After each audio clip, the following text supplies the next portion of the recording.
Old pension scheme की बहाली को लेकर 13 अगस्त से क्रमिक अनशन पर राजधानी शिमला के सीटीओ चौक पर बैठे कर्मचारियों से मिलने हिमाचल कांग्रेस के प्रचार समिति के अध्यक्ष सुखविंदर सिंह सुक्खू पहुंचे। सुखविंदर सिंह सुक्खू ने एनपीएस कर्मचारियों से मुलाकात की। सुक्खू ने वादा किया कि कांग्रेस हर हाल में सत्ता में आने के बाद 10 दिनों के भीतर ओपीएस की गारंटी को पूरी करेगी। उन्होंने कहा कि ओल्ड पेंशन स्कीम को हर सरकारी कर्मचारी का अधिकार है और हिमाचल कांग्रेस प्रचार समिति के अध्यक्ष सुखविंदर सिंह सुक्खू ने कहा कि भाजपा सरकार डबल इंजन की सरकार का दावा करती है लेकिन कर्मचारियों को उनका अधिकार नहीं दे पा रही है। उन्होंने कहा कि भाजपा किसी भी हाल में कर्मचारियों को पेंशन स्कीम नहीं देगी, इसीलिए कांग्रेस पार्टी नहीं दावा किया है कि सत्ता में आते ही 10 दिन के अंदर ओल्ड पेंशन स्कीम की बहाली कर दी जाएगी। उन्होंने कहा कि कांग्रेस पार्टी की सरकार जिस भी राज्य में वहां कर्मचारियों को ओल्ड पेंशन स्कीम दी जा रही है, इसीलिए हिमाचल प्रदेश के कर्मचारियों को भी उनका अधिकार दिलाया जाएगा। पकड़ा था पहले कहाँ है बंदा?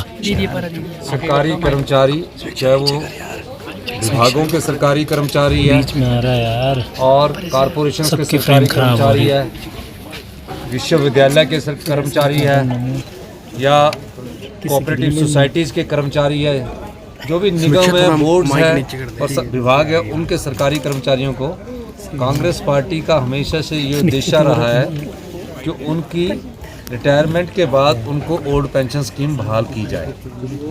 20 वर्ष बाद क्या परिस्थितियां थे, क्यों बंद हुई, उस संदर्भ में तो हम बात नहीं करेंगे। हम तो खुद सरकारी कर्मचारी के बेटे हैं और हम जानते हैं कि कहाँ आत्मसम्मान होता है और स्वाभिमान होता है। इस संदर्भ में आज शिमला जो हमारी राजधानी है प्रदेश की, वहाँ जो सरकारी कर्मचारी अनशन पर बैठे थे, तो उस संदर्भ में हम उनको ये बताने आए हैं कि हमारी सरकार अगर सत्ता में आती है, सबसे पहले सत्ता में जब सरकार आएगी तो हम आपको ओल्ड पेंशन स्कीम के तहत लाए जाएंगे।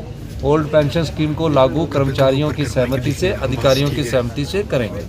इसमें कोई दो राय नहीं है कि सरकारी कर्मचारी चाहे किसी भी विभाग में रहा है, उसने प्रदेश के विकास में महत्वपूर्ण योगदान दिया है। आज प्रदेश के विकास में जो भी विकास हुआ है उसमें कहीं न सब जगह में सरकारी कर्मचारियों का योगदान महत्वपूर्ण है। इस दृष्टिकोण से हमारे छत्तीसगढ़ के मुख्यमंत्री, हमारे अखिल भारतीय कांग्रेस कमेटी के इंचार्ज राजीव शुक्ला जी, हमारे सेक्रेटरी तेजिंदर बिट्टू जी, संजय दत्त जी, सब लोगों ने इस पर अध्ययन किया और अध्ययन करने के बाद हमने 10 गारंटी योजनाओं का घोषणा की और 10 गारंटी योजनाओं में भी सबसे पहले हिमाचल प्रदेश के जो सरकारी पहली जो गारंटी है, हिमाचल प्रदेश सरकारी के कर्मचारियों को ओल्ड पेंशन स्कीम के तहत लाया जाएगा। ये घोषणा पत्र नहीं है, मात्र ये गारंटी योजना है।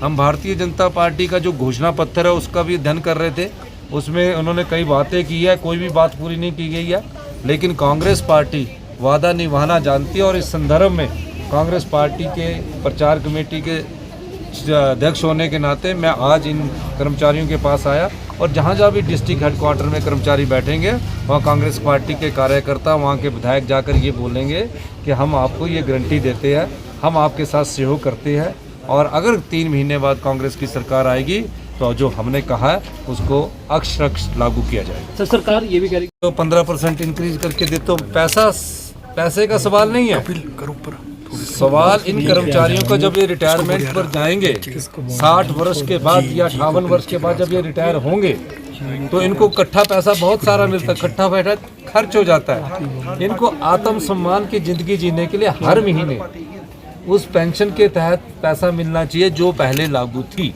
वो क्यों मिलना चाहिए? कई बार घर में बच्चे होते हैं, बेरोजगार होते हैं, उनके घर का खर्चा भी चलेगा और उनके परिवार का भी खर्चा चलेगा। और जो इकट्ठा पैसा मिलता है, इकट्ठा पैसा का उद्देश्य ही नहीं है इन सरकारी कर्मचारियों का। इनका कहने का कि हमारी 60 साल के बाद सोशल सिक्योरिटी क्या होगी, उस सोशल सिक्योरिटी के तहत इनको अगर मंथली सरकार से पैसा मिलता रहे तो उसमें ये ज़्यादा खुश है, क्योंकि हर महीने इनको पता है कि इतना पैसा, इतना हमारे को हर महीने आय आ रही है, इससे हमने अपने बच्चे को पढ़ाई का भी खर्चा करना है और भी कुछ खर्चा करना है। इस संदर्भ में ये सोशल सिक्योरिटी और को लागू करना हर एक सरकार की जिम्मेवारी है। जयराम सरकार की कान में जू नहीं लग रही है, वो समझ ही नहीं पा रहे कि इनको ओल्ड पेंशन क्यों चाहिए। पैसा नहीं चाहिए इन्हें पेंशन चाहिए। हर महीने जब पैसा किसी के हाथ में आएगा उससे सरकारी कर्मचारी का परिवार पलेगा और उसकी समृद्धि भी होगी। सर, पेंशन बहाल नहीं बोला उन्होंने बोला कि हमने पेंशन लगा दी है और जो पैसा कटता था एनपीएस के तहत जो 17,000 करोड़ केंद्र सरकार में गया उसको वापस मांग रहा है। उन्होंने जो फैसला किया है, जो कर्मचारी रिटायर होंगे उनको जिस दिन से ये फैसला हुआ है छत्तीसगढ़ में, जिस दिन से ये फैसला हुआ उस दिन के बाद से जो सरकारी कर्मचारी लग गए हैं रिटायर हुए उनको पेंशन मिलनी शुरू हो गई है। लेकिन वो बोल रहे कि जो हमारी सरकार से 15 साल वहाँ जो रमन सिंह जी की सरकार रही उन्होंने जो पैसा इकट्ठा किया करके जो केंद्र सरकार को दिया वो वापस दो। हम तो उन लोगों को भी पेंशन देना चाहते हैं जो बेचारे रिटायर हो चुके हैं। सत्तारूढ़ की अगर